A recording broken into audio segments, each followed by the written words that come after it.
하나님께서 새해 첫날 우리에게 주시는 말씀은 고린도후서 5장 17절 말씀입니다. 그런즉 누구든지 그리스도 안에 있으면 새로운 피조물이라 이전 것은 지나갔으니 보라 새 것이 되었도다. 아멘. 우리 성도님들 2024년에 새해 복 많이 받으시기 바랍니다. 가정과 또 하는 모든 사역 위에 하나님께서 형통의 복을 내려주시고 무엇보다도 성령 충만하셔서 은혜 가운데 더 든든히 서가는 우리 성도님들 그리고 가정 되시기를 축복합니다. 우리가 한 해를 지내면서 이 시간의 흐름에 가장 민감한 때가 바로 오늘 같은 시간입니다. 그래서 송구영신 예배를 드리거나 하게 되면 12월 31일 밤 11시 59분 50초 딱 되면 카운트다운에 들어가잖아요. 10, 9, 8, 7, 6, 5, 4, 3, 2, 1, 땡. 근데 우리가 1년을 살면서 이 초 단위의 시간의 흐름에 대해서 이렇게 민감한 때가 있나요? 없지요. 바로 그때는 그런데 우리가 초 단위의 시간에 굉장히 민감합니다. 기독교 신앙으로 볼 때 시간은 자연이 생긴 것이 아니고 창조주 하나님이 만드신 피조물입니다. 지구가 자전하면서 하루가 생기고 지구가 태양주위를 공전하면서 1년이 생긴 것이 아니라 창조주 하나님께서 시간이라는 것을 만드셔서 인간으로 하여금 시간을 의식하고 살아가도록 하셨어요. 왜 이렇게 하신 것인가? 인간이 하나님의 사람으로서 더 민감하게 깨어서 살게 하시려는 것입니다. 만일에 1년 365일이 없고 시간에 이런 마디나 절기가 없다면 이 시간 자체가 그냥 한없이 늘어져 있는 엿가락처럼 돼 있을 거예요. 그러면은 자연스럽게 어제나 오늘이나 내일이나 똑같은 시간으로 살아가게 됩니다. 그만큼 시간에 대한 인식이 없기 때문에 안이하고 나태해지기 쉬운데 창조주 하나님께서 이 시간을 만드시고 절기를 만드시고 또 시간의 매듭을 만드셔서 어떤 매듭에는 보통 때보다도 초 단위까지도 생각하도록 우리로 하여금 민감하게 깨어있게 하십니다. 그러니까 이것은 하나님이 주신 축복이죠. 특히 이 1월 1일 이날은 시간의 한 매듭이 지어지고 새로운 매듭이 시작되는 날입니다. 그래서 이 흐름을 따라가는 성도들은 평소보다도 더 민감하게 깨어 있어야 돼요. 자기 인생을 정리하기도 하고 내 주님이 내게 새해 뭘 원하시는지를 묻기도 하고 또 그 주님의 음성에 귀를 기울이면서 듣기도 합니다. 이럴 때 이 성도의 신앙이 성장하게 되고 하나님께 쓰임받는 인생으로 더 온전해지게 됩니다. 1월 1일 첫 시간, 새날이다. 새해 시작이다. 라고 우리가 얘기를 하지만 이것이 새 것이 되기 위해서는 전제가 있습니다. 의식이 바뀌어야지 돼요. 새해, 새날을 새로운 인생의 전기로 가지려면 내 생각이 바뀌어야 됩니다. 그냥 이 새 시간에 내 몸을 담근다고 그것이 새 것이 되는 것이 아닙니다. 사도 바울은 오늘 말씀에서 이 인생의 새날에 새로운 삶을 사는 길을 말씀합니다. 우리 5장 17절 우리가 너무나 잘 아는 말씀인데 다시 한번 같이 읽어보겠습니다. 시작. 그런즉 누구든지 그리스도 안에 있으면 새로운 피조물이라 이전 것은 지나갔으니 보라 새 것이 되었도다. 오늘같이 새로운 해가 시작된 이 새날에는 우리가 이 고린도후서 5장 17절을 읽으면 두 단어나 구절에 우리가 주로 시선이 가게 됩니다. 새로운 피조물, 그리고 이전 것은 지나갔으니 보라 새 것이 되었도다.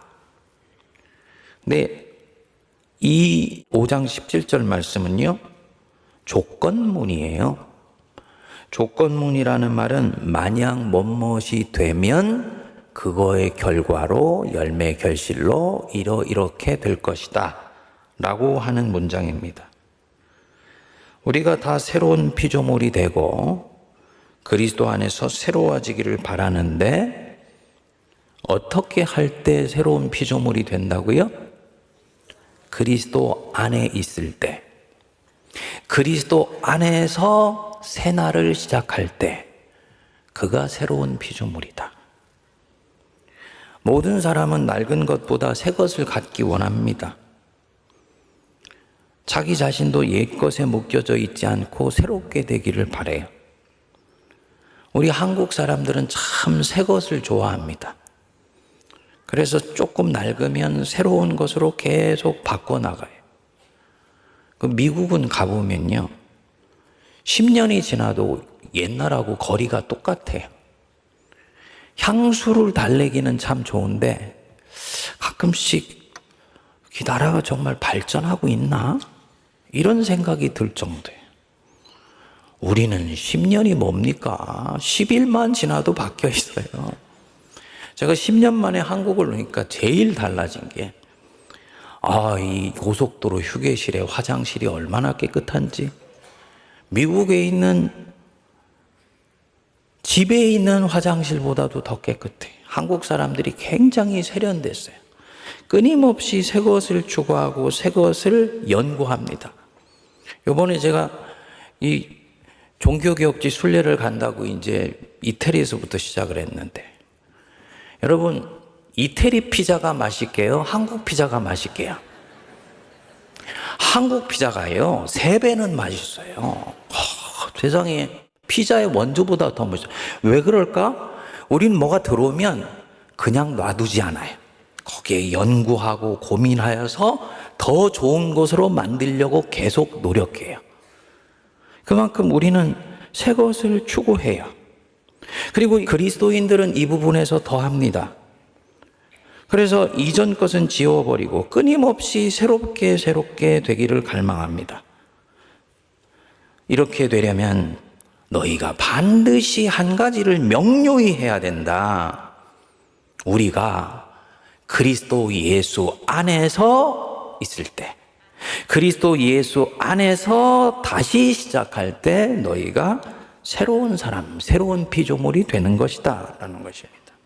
이 그리스도 안에라는 이 말은 사도 바울의 독특한 표현이면서 아주 매우 신비로운 표현입니다. 그리스도 예수 안에서는 할례나 무할례가 효력이 없으되 사랑으로서 역사하는 믿음뿐이라. 표대를 향하여 그리스도 예수 안에서 하나님이 부르신 부름의 상을 위하여 달려가노라. 사도 바울은 곳곳에서 이 그리스도 안에, 예수 그리스도 안에서 이 표현을 써요. 매우 신비한 표현이기 때문에 언어로 설명해내기가 쉽지 않습니다. 굳이 말한다면 한 사람이 그리스도께 폭 쌓여서 살아가는 거야. 그게 그리스도 안에서예요. 아기가 엄마의 포대기 안에서 폭 쌓여서 살듯이 하나님의 자녀가 그리스도의 품에 폭 들어가서 그 품에서 살아갈 때 그거를 그리스도 안에 있다고 얘기하는 것입니다. 그러니까 이 그리스도 안에라는 이 말씀은 그리스도인 된 사람들의 존재 방식이기도 하고 삶의 방식이기도 하죠. 내가 그리스도인으로서 생각하고 그리스도인으로서 말하고 그리스도인으로서 행동하고 그리스도인으로서 세상에 도전하면서 반응하는 이 방식, 이게 바로 그리스도 안에 있는 거예요. 여기까지 말하면 이 그리스도 안에라는 이 말은 성도가 마땅히 살아야 되는 삶의 태도나 방식을 말하는 것 아닌가? 이 정도로 생각을 합니다. 근데 그 이상입니다. 제가 우리 성도님들한테 수시로 말씀을 드리는 부분인데, 우리가 너무 이 행위 중심이나 신앙이 밖으로 표현되는 어떤 이 표현 양식에 너무 서둘러서 생각이 가면은 안 된다. 항상 그 행동이 오는 이 내적인 부분이 훨씬 중요하다고 반복해서 말씀을 드리죠. 이유가 있습니다. 기독교 신앙은 동양의 신비주의 종교 같은 수행 종교가 아니에요. 물론 기독교 신앙 안에 수행이 있어요. 하지만 이 기독교 신앙이 다른 고등 종교와 두드러지게 차별된 부분이 있습니다. 그것은 뭐냐면 우리의 행동은, 우리의 거룩한 행동과 삶은 절대로 죄인된 우리 자신으로부터 나오지 않는다는 것입니다. 결국은 이 행동은 어디서 나오는 것이냐? 위로부터 받아서 밖으로 흘러 넘치는 거예요. 이 위로부터 받는 것이 바로 뭡니까? 하나님의 은혜, 하나님의 사랑이에요. 하나님께 축복을 받고 하나님께 은혜를 받아서 그것이 저수지의 물처럼 가득 차가지고 저절로 흘러 넘치는 것이 그리스도인의 행동이고 그리스도인의 삶입니다. 이것은 기복주의를 말하는 것이 아니고 끊임없이 원천으로부터 솟아나는 거룩한 삶이 어떻게 가능한가라는 것을 말씀하는 것입니다. 그리스도 안에서 살아간다는 것도 바로 이런 뜻이에요. 이것이 성도가 마땅히 살아야 되는 삶의 방식인데 이 그리스도 안에 내가 있기 위해서는 어떻게 해야 될 것이냐? 그리스도 안에 있다는 것이 뭘 말하는 거냐? 이 그리스도 안에 있다는 것은 이 안에 엄청난 축복과 은혜가 들어 있습니다. 아까 그리스도 안에 있다는 말이 그리스도께 폭 쌓여서 살아가는 것이라 그랬잖아요. 이 말은 그리스도와 함께 있으면서 그분이 주시는 은혜와 온갖 혜택을 누리면서 사는 것을 말하는 거예요. 아기는 엄마의 품에서 절대로 평안하고 안전합니다. 세상에 혹독한 비바람이 몰아치고 아주 혹한이 몰아쳐도 엄마가 감싸주는 이 포대기 안에서 아기는 절대로 따뜻함을 느낍니다. 그리고 그 따스한 품을 진지로 삼아서 세차 보이고 거칠어 보이는 세상 한복판으로 나갈 힘과 용기가 나오는 거예요. 이게 그리스도 안에서예요. 그래서 그리스도 안에서 이 진지를 틀 수 없는 사람은 세상에 나가서도 나중에 결국 노력하보다가 지쳐 나가 떨어질 수밖에 없는 거죠. 바울이 전하는 복음은 아주 이면에서 담백합니다. 바울이 생각하는 굿뉴스, 세상을 향해 가진 정말 좋은 소식은 단순합니다. 바울의 복음은 하나를 말해요. 예수는 그리스도시다. 예수가 세상의 메시아이시다. 예수가 세상의 구세주로 이 땅에 오신 분이시다. 그분이 갈릴리 선지자일 뿐만 아니고 그분이 결국은 십자가에 죽으시고 부활하셔서 메시아가 되신 분이다. 이게 바울이 전한 복음이에요. 너무나 단순했습니다. 근데 이 복음 안에 엄청난 함의를 가지고 있습니다. 예수가 메시아라는 것은 무슨 얘기냐? 그분이 이제는 우리 인생을 다스리시고 통치하신다는 말이에요. 이전에는 누가 다스렸나요? 죄의 권세가 우리 안에서 다스렸어요. 왜 율법이 옳다라고 하는 것을 알고 있는데도 그 율법대로 살지를 못합니까? 내 안에 있는 죄의 권세가 나를 휘몰아가서 옳은 것을 쫓지 못하게 만드는 거예요. 옳은 것을 머리로는 알지만은 가슴이 받쳐주지를 않기 때문에 그 옳은 것을 추구할 수가 없습니다. 그런데 우리 예수님이 이 땅에 오셔서 이 죄의 권세를 꺾어 분지러뜨려 버리셨어요. 그리고 마귀의 권세를 이기셨습니다. 하나님과 사람 사이의 관계를 끊임없이 가로막고 사람이 하나님께로 가려고 할 때마다 그것을 막는 악한 힘이 세상에는 엄존합니다. 그것을 예수님은 원수라고, 에너미라고 말씀하셨어요. 하나님의 원수이고 하나님의 사람의 원수라는 거예요. 이 인식을 늘 가지고 있어야 돼.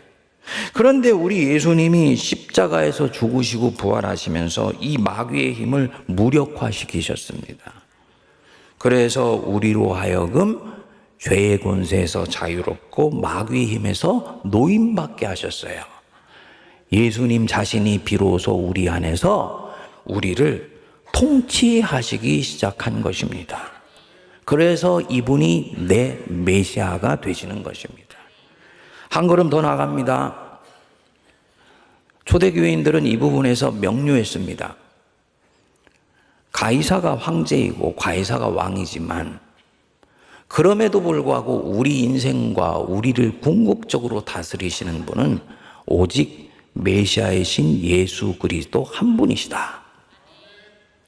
우리가 가이사에게 세를 바치고 가이사의 통치를 받는 것은 하나님이 이끄시는 그 한에서지 절대로 그 이상도 그 이하도 아니다.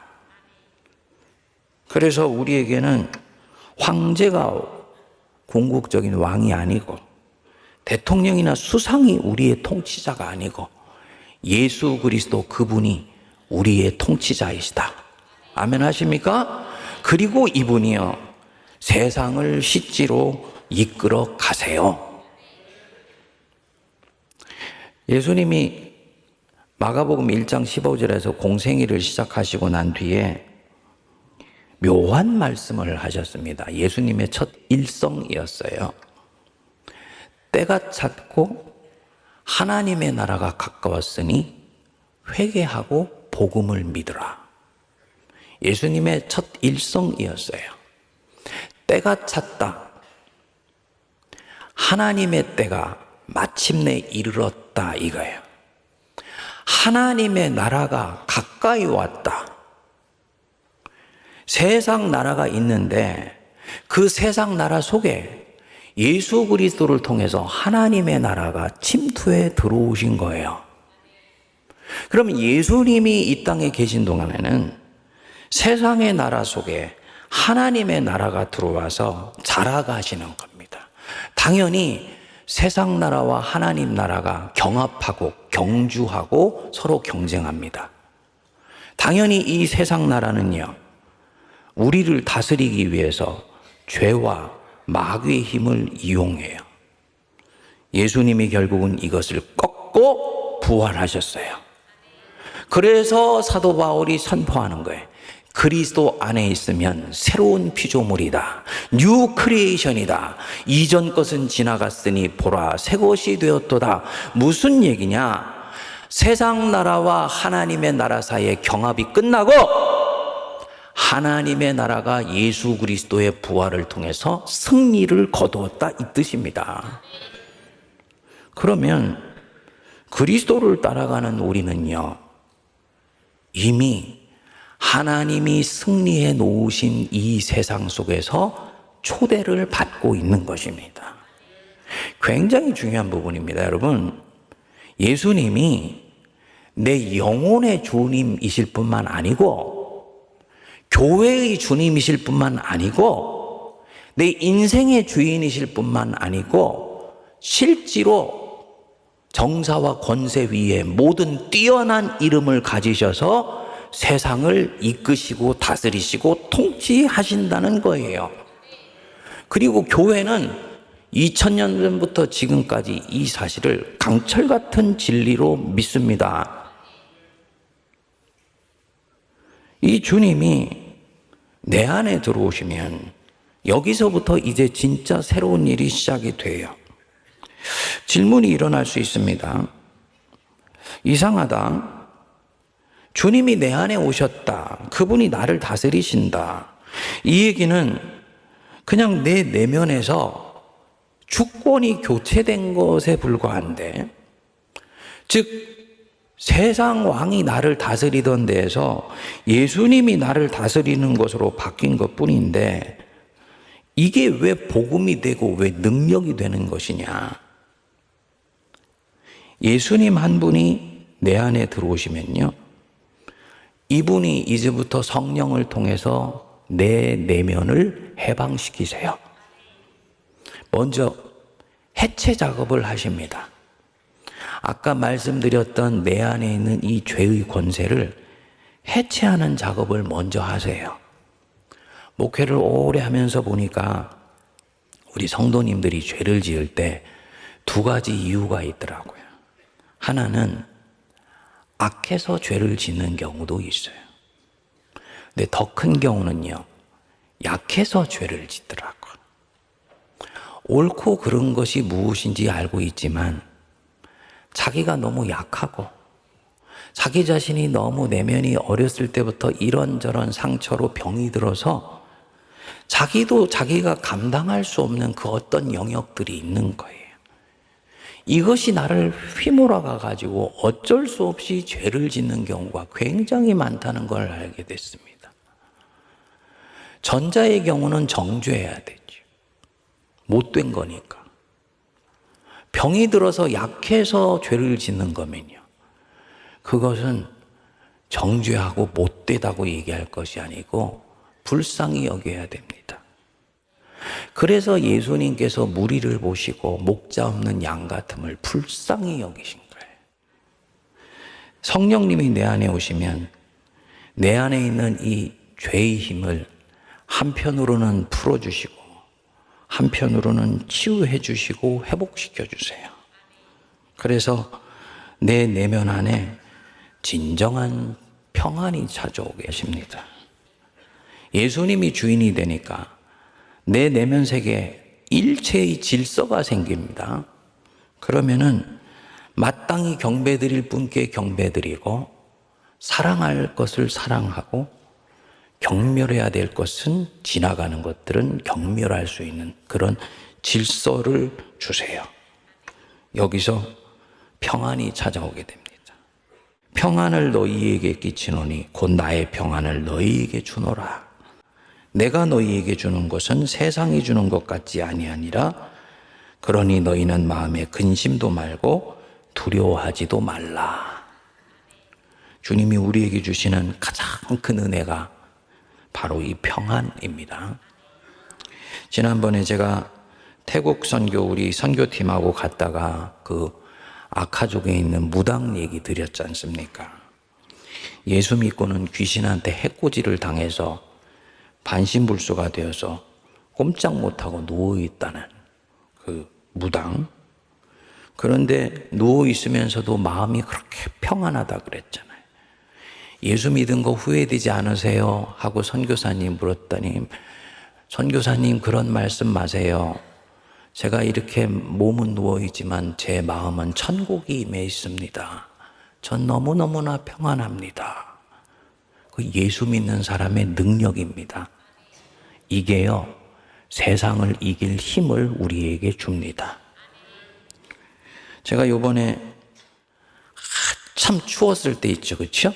네. 그때 제가 참 귀한 은혜를 깨달았습니다. 그때 저희 집 보일러가 고장이 났어요. 그런데 고장난 걸 몰랐어요. 밖이 워낙 추우니까 보일러가 아무리 떼도 안에서 전혀 경상도 말로 간에 기별도 안 가는 것처럼 그렇게 생각을 한 거예요. 사모하고 같이 그냥 집에 있는 히터 하나 가지고 사는데 다른 사람들도 다 추워서 이렇게 하고 있으니까 이렇게 견뎌야 되는 거지 하고 간 거예요. 근데 주일날 왔더니 이 13층짜리 세문안교회가 우리 집보다 후끈하고 더 뜨겁더라고요. 그때 우리 집에 보일러가 문제가 있는 것 같다는 생각을 처음 하게 된 거예요. 저녁에 사모가 사람을 불러서 보니까 이 밖에서 안으로 들어와 가지고 물이 각 방으로 물을 분배하는데 그 길목에 있는 공조기가 고장이 났다는 걸 확인하게 된 것입니다. 평일날 이제 결국은 고치게 됐는데 저한테는 굉장히 소중한 교훈이었어요. 만일에 그때 정말 보일러가 고장나서 그런 일이 생겼다고 우리가 생각했다면 견디기가 쉽지 않았을 거예요. 그렇죠? 근데 다른 사람도 다 지금 이렇게 고생하면서 가고 있다라고 생각하니까 하나도 힘들 줄 모르고 그냥 그게 넘어가진 것입니다. 여러분, 주님이 우리 안에서 일하시는 방식이 꼭 이와 같습니다. 지난 6년 동안 제가 세문안교회 목회를 하고 이제 안식년을 가지면서 당연히 6년 동안의 목양에 대해서 정리하는 시간을 갖지 않았겠습니까?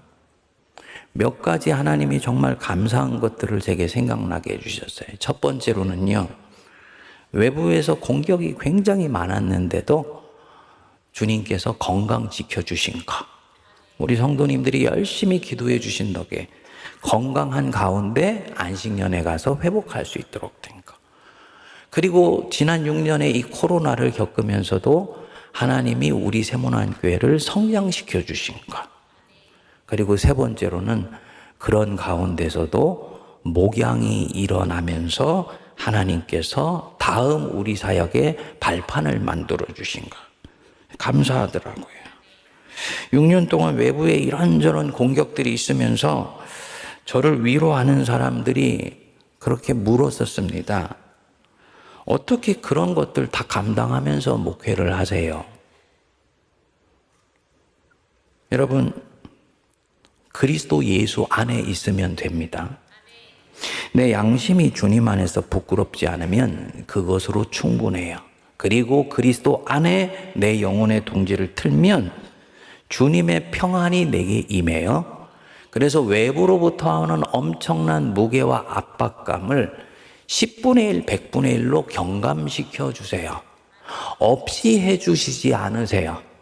경감시켜 주셔서 그것을 견디고 이겨낼 힘을 갖게 됩니다. 내 짐은 쉽고 가벼움이니라 라는 게 바로 이 뜻입니다. 우리 사랑하는 여러분, 올 한 해 그리스도 안에서 시작하시기 바랍니다. 불황 길을 살아가면서 주님이 주시는 평안이 우리에게 닥쳐오는 생의 무게를 가볍게 해주실 줄 믿습니다. 로마서 8장 38절 39절 말씀합니다. 내가 확신하노니 사망이나 생명이나 천사들이나 권세자들이나 현재일이나 장래일이나 능력이나 높음이나 기쁨이나 그 어떤 피조물이라도 우리를 우리 주 예수 그리스도 안에 있는 하나님의 사랑에서 끊을 수 없으리라. 그리스도 예수 안에 뭐가 있기 때문에? 하나님의 사랑이 있기 때문에. 그리스도 예수 안에 있으면, 그리스도 예수 안에서 내가 다시 출발하면 그 안에서 사랑을, 하나님의 사랑을 네가 보고 듣고 만질 것이기 때문에 너는 절대로 주님 안에서 끊어지지 아니한다. 새해는 저와 여러분들이 이 그리스도 안에 영혼의 뿌리를 깊이 두시기 바랍니다. 여러분, 두 군데 같이 튜브를 박지 마십시오. 세상 나라에도 내 영혼의 튜브를 박고 그리스도 안에도 튜브를 박고 그렇게 하지 마십시오. 거기서는 능력이 나오지 않아요. 끊임없이 두 왕국 사이에서 진자운동하고 줄타기 하느라고 내 영혼에는 진정한 평안이 없습니다. 내 영혼의 튜브는 그리스도 안에 깊이 박아야 돼요. 그리고 세상 왕국은 다스리고 요리하고 통치하고 이끌어간다라는 마음으로 갈 때 비로소 여기서 영혼의 진정한 평화와 믿음이 생기는 것입니다. 그리스도 안에 영혼을 깊이 박아내어서 새로운 피조물을 경험하고 하나님께서 나를 새롭게 빚으시는 은혜를 온몸으로 느끼고 감격하는 우리 모두가 되길 바랍니다. 기도하겠습니다. 하나님 아버지, 그리스도 안에 있으면 새로운 피조물이라. 보라, 이전 것은 지나갔으니 새 것이 되었도다 말씀하셨습니다. 우리에게 이렇게 새로운 한 시간의 매듭을 주셔서 또 새롭게 주님 안에서 시작하게 해주심을 감사합니다. 작년 이맘때 주님 안에서 시작한다고 했지만 실패하고 어그러지고 흐트러졌으나 주께서 다시 초대하셔서 이 자리로 모아주셨으니 올 한 해는 하나님 안에 더 견고히 뿌리내리게 하시고 예수 그리스도와 함께 새해를 시작하게 하여 주옵소서. 우리 주님께 보고 듣고 배우고 느끼고 우리 주님께 사사받게 하여 주시고 우리 예수님만을 우리 인생의 스승 삼게 하여 주셔서 주님 안에서 세상을 요리하며 통치하며 다스리며 이끌어가며 그리고 섬길 수 있는 영권을 갖게 하여 주옵소서. 세문안교회 그 영권과 물권과 인권이 차고 넘치게 하셔서 하나님의 나라와 영광을 위해 쓰임받게 하여 주옵소서. 예수님 이름으로 기도하옵나이다. 아멘.